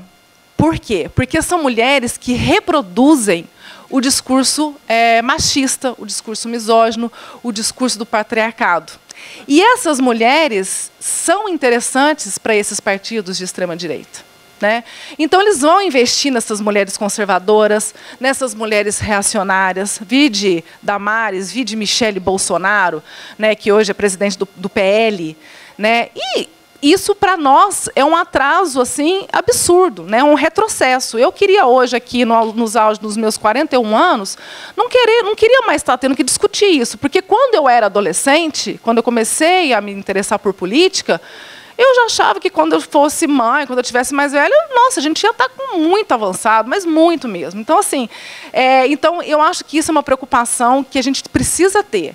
Mas, por um outro lado, quanto mais mulheres ocupando os espaços de poder, mais chances de mulheres feministas nós temos de ter, e até, às vezes, até o poder de converter essas reacionárias, né? Quem sabe? A convivência, né? A gente vai ali com água mole em pedra dura. Né? Então, assim, é importante a gente ter presença de mulheres nos espaços de poder, mas de mulheres feministas que levam as nossas reivindicações e que lutam por direitos iguais. Né? Então é isso. Então, assim, eu vou ser breve, porque acho que as meninas também já esgotaram tanto o assunto. Mas eu acho assim que para a gente exercer a democracia plena, gente, eu acho que só teremos democracia plena quando nós tivermos paridade, né, de ocupação desses espaços. Né? E a questão das mulheres ainda ela não é homogênea. Né? Nós, como bem disse as colegas aqui, existem recortes sociais que é preciso. Né? Então, de mulheres pretas, periféricas, indígenas. Né? Eu queria só trazer um exemplo aqui, que eu estava estudando e lendo para poder falar aqui para vocês. No México, é o primeiro país do mundo que é obrigatório a paridade de gênero nos espaços de poder. Lá é obrigatório. E isso eu achei uma questão muito interessante, porque as ações afirmativas, elas são importantes, né? As ações afirmativas de incentivo e tudo mais. Mas eu acho que a gente precisa começar a discutir leis concretas, né, que realmente coloque as mulheres em par de igualdade. Então, se existem 100 vagas, é 50 homens e 50 mulheres, por que não? Vamos discutir, vamos começar a discutir sobre isso também, né? Porque não só incentivo, né, incentivar a candidatura, incentivar a ocupação, incentivar as lideranças, mas também vamos começar a discutir, da gente começar a dividir, né? E dentro dessa divisão começar também a olhar a questão de recortes também, social, de raça e etc. Assim como o Chile também, nosso país aqui da América Latina, a constituinte deles foi formada com base na paridade né, foi formada por mulheres e homens com paridade. Então, assim, nós precisamos tomar esses exemplos, né, para a gente começar a ter ações mais concretas também, porque só assim a gente vai conseguir ter uma democracia plena, com representatividade que leve, né, os nossos anseios, que a gente já foi tão reprimido durante tanto tempo e calado durante tanto tempo, né? E também tem outras várias questões de abuso, enfim, que as meninas já esgotaram aqui. Então é isso, gente. Muito obrigada e eu estou honrada de estar aqui, de verdade.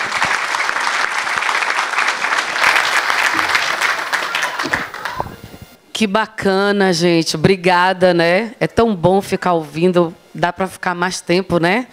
A gente sente tanta falta desses espaços de diálogo. Então, gente, inscrições. Quem tem perguntas para as meninas? Oi, meninas. Boa noite.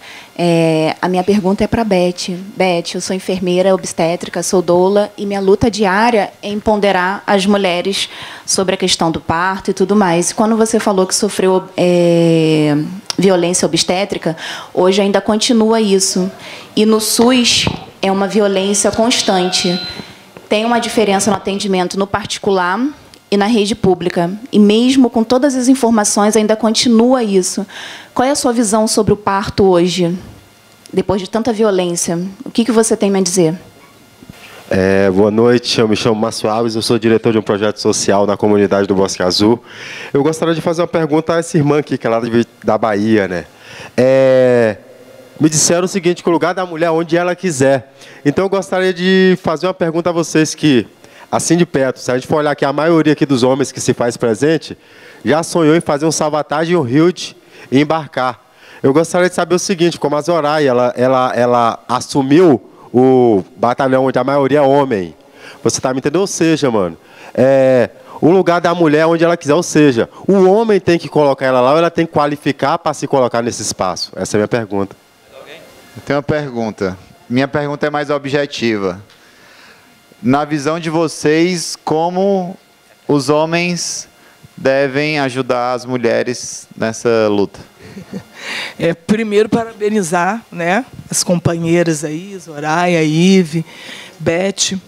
E eu vou partir da mensagem que Zoraia deixou no slide. Como a gente pode encorajar se todo momento nos desencorajam nessa luta? A Zoraia e a Beth, vocês fizeram uma exposição desse racismo estético que dói pra caramba e que ele tem perpassado, né? E a gente, quando pensa em empresa, o racismo estético, a estética do negro e do negro não é aceito em empresas. Isso está, né, estruturado, está registrado. E aí a gente precisa pensar hoje. Eu recebi, né, uma ligação de uma companheira da Petrobras. Ela está com problemas, né, de saúde mental. Ela me liga direto. Ela não está mais na Bacia de Campos, ela está em outro estado, e a gente se fala muito, porque no momento que ela mais precisou, eu a ouvi. Então, eu continuo ouvindo. E hoje ela fez um relato para mim que ela procurou a assistente social, a psicóloga, e conversando, aí lá relatando a doença dela, né, as coisas que adoeceram, né, para ela estar afastada da empresa, e ela ouviu da psicóloga: por que você não faz uma escova no seu cabelo?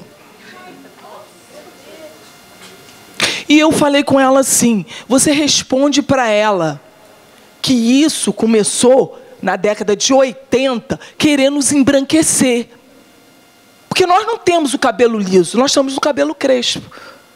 E ela disse para a psicóloga, mas meu cabelo é cacheado. Ah, mas se você fizesse uma escova, o que é isso? Que agressão é essa? Então, quando Zoraia fala, né, lá do aeroporto, e a Beth também, né, retratou muito na sua fala, como a gente segue com esse racismo estético? Que não nos aceitam os nossos traços negroides, a nossa posição. E todo o tempo você tem que mostrar para as pessoas que você é inteligente para estar naquele lugar. Então, a gente precisa ter esse olhar. Então, como vencer, como encorajar as mulheres, né, se nos desencorajam a todo momento? Vou fechar com a pergunta aqui de Ivonete. Eu queria fazer a pergunta para a Ive. Você é do Tribunal de Justiça, né, que é um órgão público de importância, né, para o cenário brasileiro. Mas você, ao mesmo tempo, se emocionou ao estar entre duas mulheres negras, né, se reconhecendo como uma mulher branca da elite, né, num papel diferente. Né? O que isso provoca em você? Porque a gente fala assim, o lugar de fala para defender o racismo, para defender a mulher, não precisa ser mulher negra e nem precisa ser mulher. Né? Porque é isso que a gente quer da sociedade. Que a pessoa branca, que o homem reconheça que essa luta é de todo mundo. Né? E eu senti que você ficou impactada, realmente, você ficou emocionada por esse ato. Né? E queria que você falasse sobre isso. Vamos lá. Minha visão sobre o parto. Obrigada pela pergunta, porque foram duas experiências traumáticas, né? Uma no hospital público e outra no hospital privado. Eu sinto uma certa complexidade em falar sobre isso, porque ser mãe é gostoso e é pesado. E a gente também precisa falar sobre isso. A gente precisa parar de romantizar a maternidade. Porque isso não é uma verdade.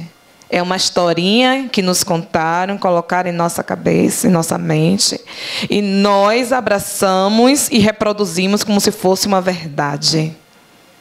É pesado, é puxado, é cansativo, sim.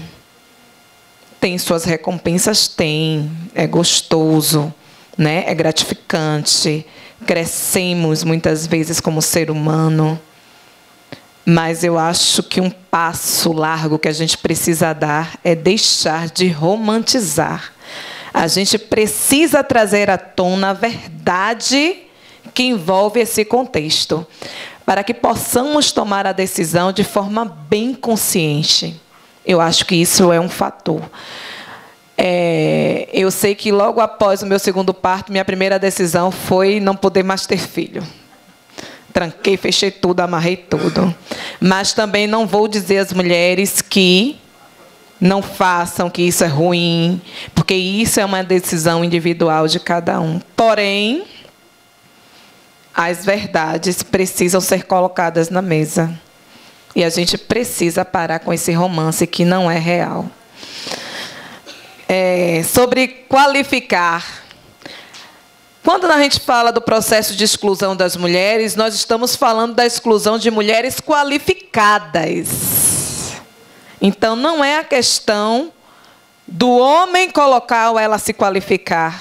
É o homem reconhecer e respeitar a capacidade que ela tem de estar ali.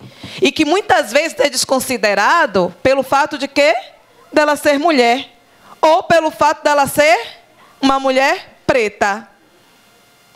E se, em algum momento, for necessário, o homem ele tem que qualificar, sim. Um homem não qualifica o outro? né? Um homem não ajuda o outro, não ajuda a formar o outro. É justamente a crítica que eu fiz quando Simone Tebet, ela disse o quê? Tá difícil arrumar mulher preta porque... gente, aquela conversinha atravessada, né? Que a gente sempre cria para não dar o espaço à mulher preta. Então vamos dar condições para que ela esteja ali? Ela precisa de quê? Porque a linha de chegada sempre muda para a gente, né? Precisa de formação. Aqui a formação. Não precisa de inglês. Eu não tenho inglês, né? Precisa ter feito intercâmbio, não sei das quantas. Eu não fiz o intercâmbio, não sei das quantas. E aí eu vou ficando para trás, eu vou ficando para trás, eu vou ficando para trás. Precisa de inglês? Vamos dar o curso de inglês. Precisa de capacitação, não sei das quantas? Vamos dar capacitação. Então, quando a gente quer promover, a gente cria condições. Então, se o homem ele quer ajudar nesse processo da luta antimachista, ele não pode dizer que a mulher não tem qualificação para estar ali. Ele tem que ajudar para que ela tenha a qualificação para estar ali, se esse for o caso. E aí eu paro para parabenizar o Teseu, porque nós tivemos recentemente uma situação delicada numa reunião nossa, e uma companheira fez crítica a uma determinada fala, e o companheiro não aceitou aquela crítica e se posicionou contra, né? Entrou, não quero usar a palavra conflito, né? Mas não aceitou a crítica. E foi legal, né? Diante daquela maioria homem, né, Paty? Homem pra caralho. Aí o Teseu se levantou e fez uma fala no sentido que, se a companheira falou, como ele disse, todos nós, na verdade, fomos na mesma linha do companheiro. Mas quando ela falou, poxa, vacilei, né? Na mesma hora veio a consciência. Gente, não é vergonhoso, não tem problema nenhum pedir desculpa. E foi justamente o que ele falou. Ele disse, na hora que veio a consciência, a gente tem que ouvir, refletir, rever nosso comportamento, repensar nas próximas ações e pedir desculpa. Então, o homem precisa aprender a se posicionar. E não querendo me delongar muito, porque eu já... não, só faltou Consa. Porque, assim, o que acontece? Outro dia eu estava numa mesa que só tinha homens. E o colega citou o caso de Daniel Alves. Pô, velho, coitado de Daniel Alves.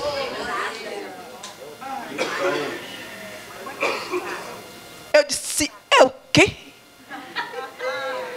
Aí o outro fez, poxa, o mundo tá ficando chato, velho. Antes não tinha nada disso. Eu digo, eu não tô... E os outros 3 eram 5 homens. Os outros 3 ficaram calados. A gente sente o quê? Os outros 3 ficaram calados porque não concordavam com aquela fala. Mas não se manifestaram. Não adianta você não concordar e não se posicionar. Porque quando nós mulheres nos posicionamos, lá vem ela, ó o mimimi, já começou a conversa chata. Mas quando o homem se posiciona, aí tem legitimidade. Mas, infelizmente, nós ainda estamos nesse processo, né, de buscar, sim, esse suporte, que são dos homens antimachistas. E esses homens precisam se posicionar nos momentos oportunos, sim. Não pode deixar a defesa apenas na mão da mulher. E é aí que, quando aconteceu uma situação de dizer, estavam falando sobre, não, vamos colocar mulheres e tal, eu perguntei, poxa, e vem cá, e mulheres pretas, vai ter?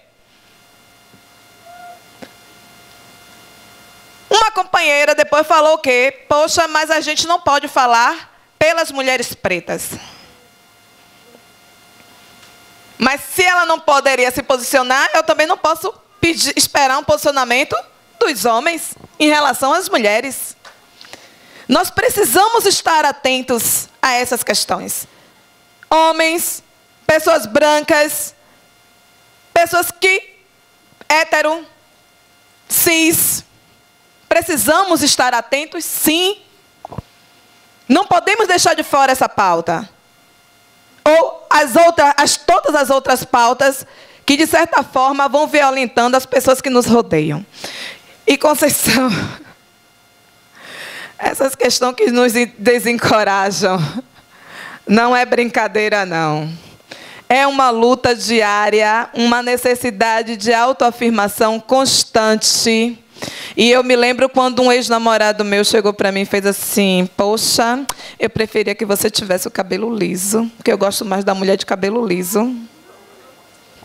Resposta: vai namorar uma mulher de cabelo liso, meu amor, porque o meu cabelo é crespo e ele não vai deixar de ser crespo. Ou seja, essa necessidade cansa muitas vezes, né, Conceição, da gente ter que afirmar e reafirmar o tempo todo, porque não é só reafirmar para o outro, é reafirmar para a gente, para que a gente não sucumba justamente a essa pressão, a esta opressão. Eu sou uma pessoa que nem gosto de penduricalho, né? Eu nem gosto. Mas vira e mexe, vem alguém para questionar. Gente, está em mim. Está em mim. Eu me sinto bem assim. Agora, para finalizar, porque eu vou finalizar.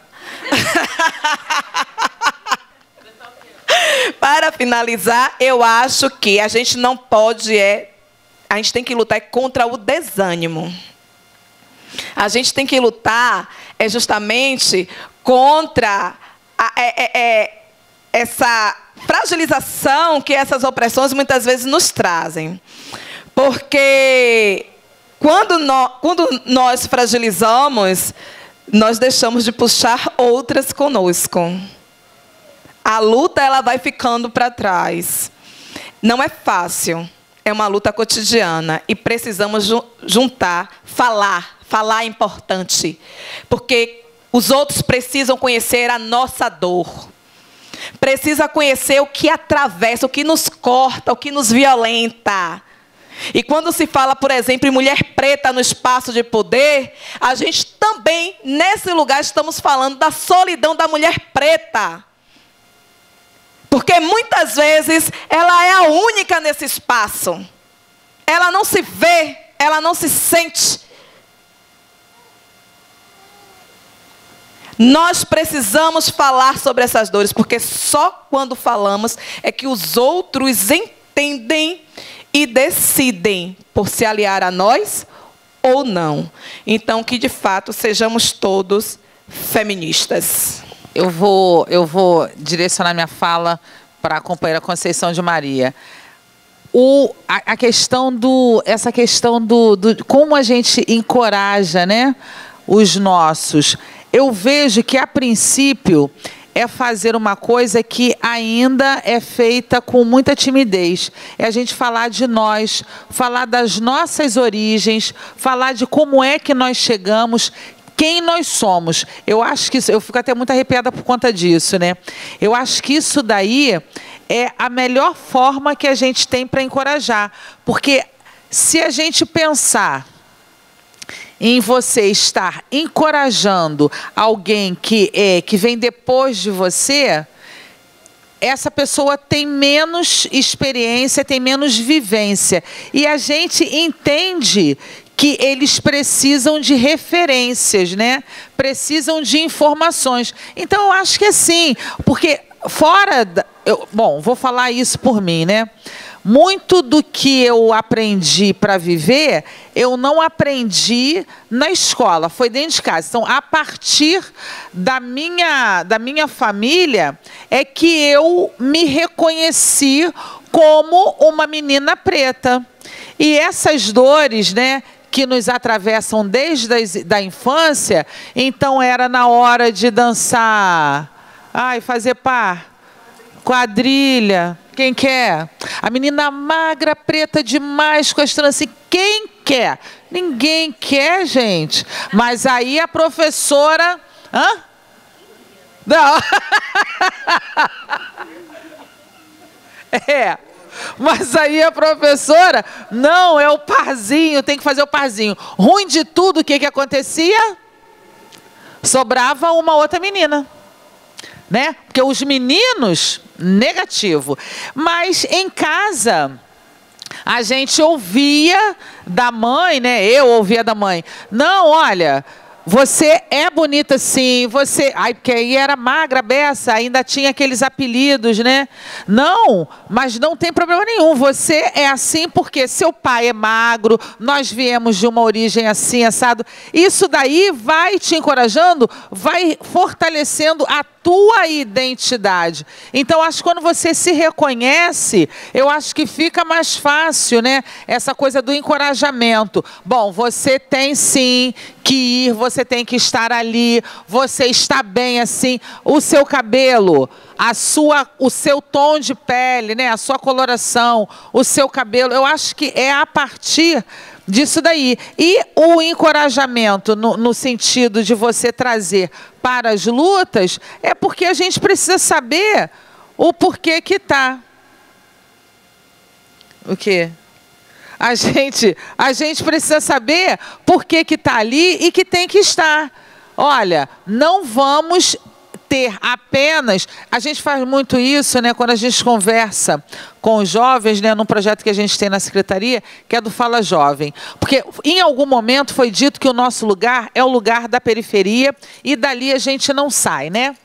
Então, dali a gente não sai, não. Então, qual que é o propósito? É fazer o jovem entender, o jovem ou o adulto entender que tudo nos pertence. Então, o espaço da universidade, né, da cidade universitária pertence. O espaço do teatro, agora a gente está com o teatro fechado, mas o espaço do teatro municipal também nos pertence. Isso daí eu acho que faz parte desse encorajamento, do pertencimento. Tudo te pertence. E falar para ele realmente da questão da competência, dos espaços, que os espaços são ali para todo mundo ocupar. E trazer, eu vejo esse encorajamento dessa forma, sabe? A gente está alimentando, sim, de conteúdo, de outras referências e dizer também da onde que você veio, né? Eu vim daqui, eu vim de lá, e você está naquele lugar onde eu estive, e a pessoa ter aquilo ali como referência, eu acho que faz parte do encorajamento, né? Desse processo de encorajamento. Não é fácil, realmente, né? É uma luta, mas eu acho que hoje a gente consegue mais, porque a gente está, na verdade, num processo, eu não sei se vocês já devem ter percebido isso também, né? Num processo de uma representatividade maior, principalmente na mídia. Isso daí a gente já está conseguindo se ver mais na televisão, né? E não só naqueles espaços de subalternidade. Está em espaços também de protagonistas, sabe? Então, acho que isso daí também fortalece esse encorajamento, né? Esse trabalho da autoestima, tudo mais.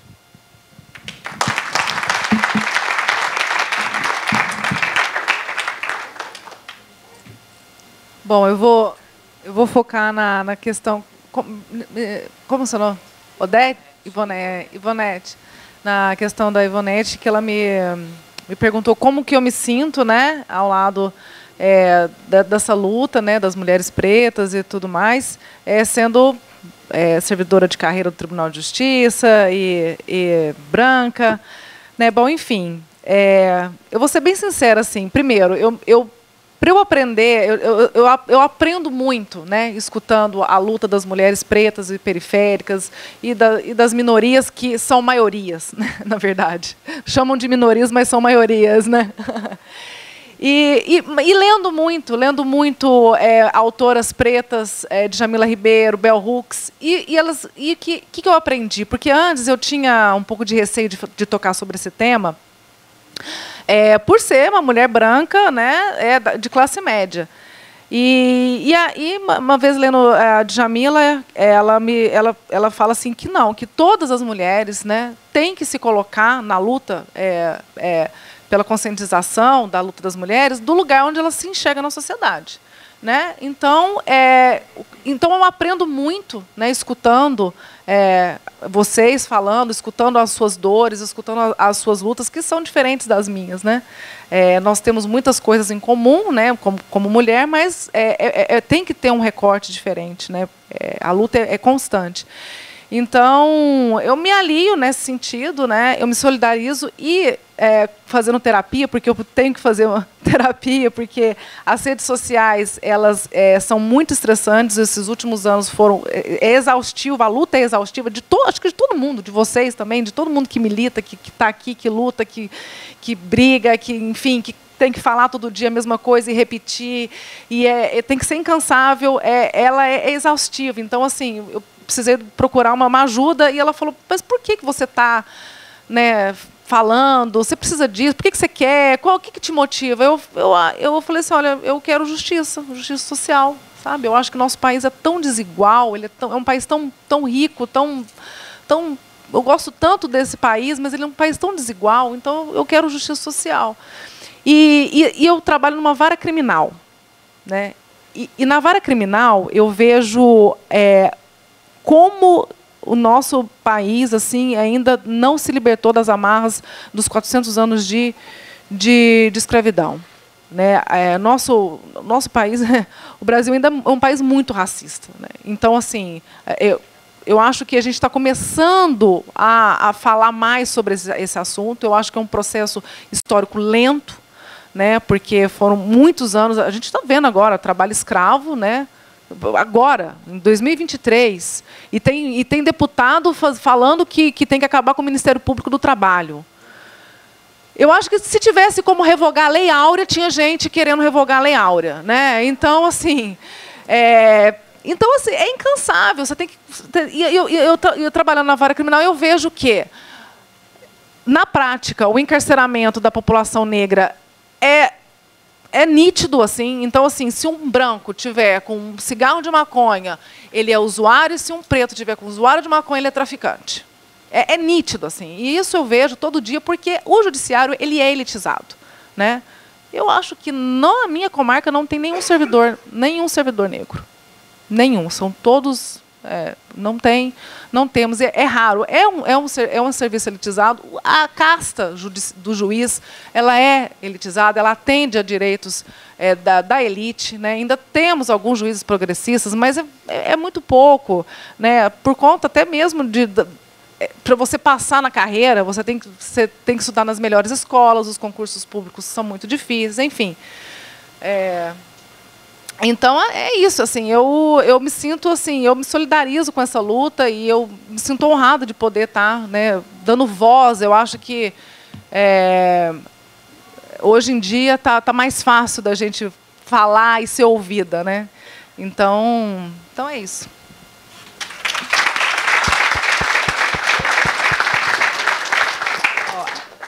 Acho que todas viram que o presidente Lula assinou 25 medidas para a promoção da igualdade de gênero, né?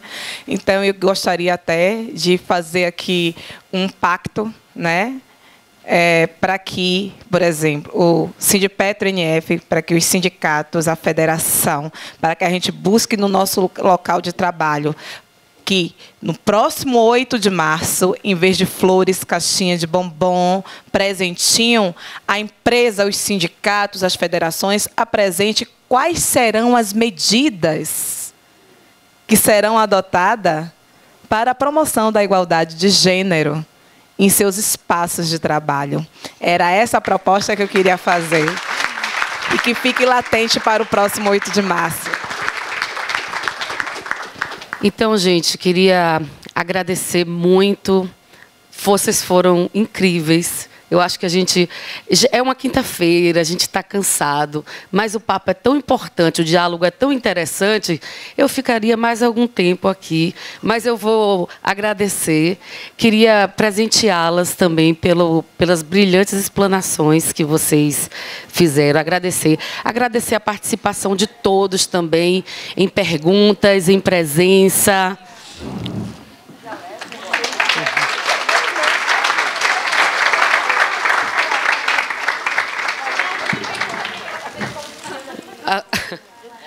Uma lembrança do nosso sindicato.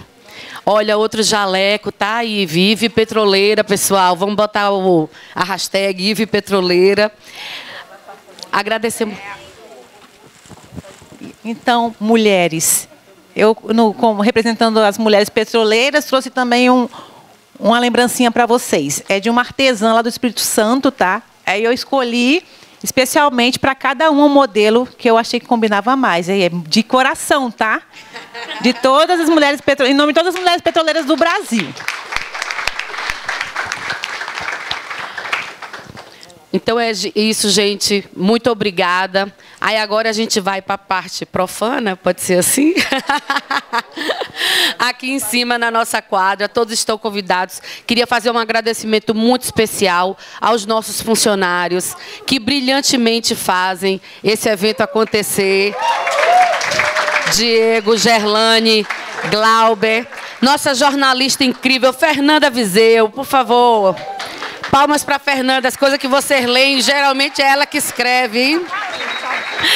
Agradecer aos demais diretores também a presença. Muito obrigada. Agora vamos subir a escada, tomar uma cerveja, cantar um samba. E Giovana, gente, tá na nossa chapa agora, ó. Na chapa, no próximo sindicato do Sindipetro NF. Nossa... Teremos mais uma diretora. Obrigada.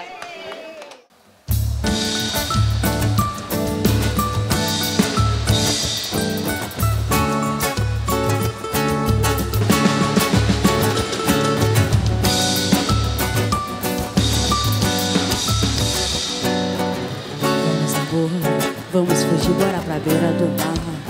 Vamos pra onde tá fazendo mais calor e ninguém pode nos achar. Bora viver, você e eu, agora eu e você. Vamos pra onde tudo pode acontecer, inclusive nada. Nada pode ser melhor do que a gente juntos. Mil ideias, uma história de amor e um assunto é dois amantes namorando na beira da praia. Nada pode ser melhor pra gente se... Lá em cima, vambora! E pé na areia, a caipirinha, água de coco, a cervejinha. E pé na areia, água de coco, beira do mar, beira do mar, beira do mar. E pé na areia, a caipirinha, água de coco, a cervejinha. E pé na areia, água de coco, beira do mar. Vamos, amor, vamos fugir, bora pra beira do mar. Vamos pra onde tá fazendo mais calor e ninguém pode nos achar. Bora viver, você e eu, agora eu e você. Vamos pra onde tudo pode acontecer, inclusive nada. Nada pode ser melhor do que a gente juntos. Mil ideias, uma história de amor e um assunto é nós dois amantes namorando na beira da praia. Nada pode ser melhor pra gente se amar. Joga pra cima de novo. E pé na areia, a caipirinha, água de coco, a cervejinha. E pé na areia, água de coco, beira do mar, beira do mar, beira do mar. E pé na areia, a caipirinha, água de coco, a cachaçinha. E pé na areia, água de coco, beira do mar, beira do mar, beira do mar. E pé na areia, a caipirinha, água de coco, a cervejinha. E pé na areia, água de coco,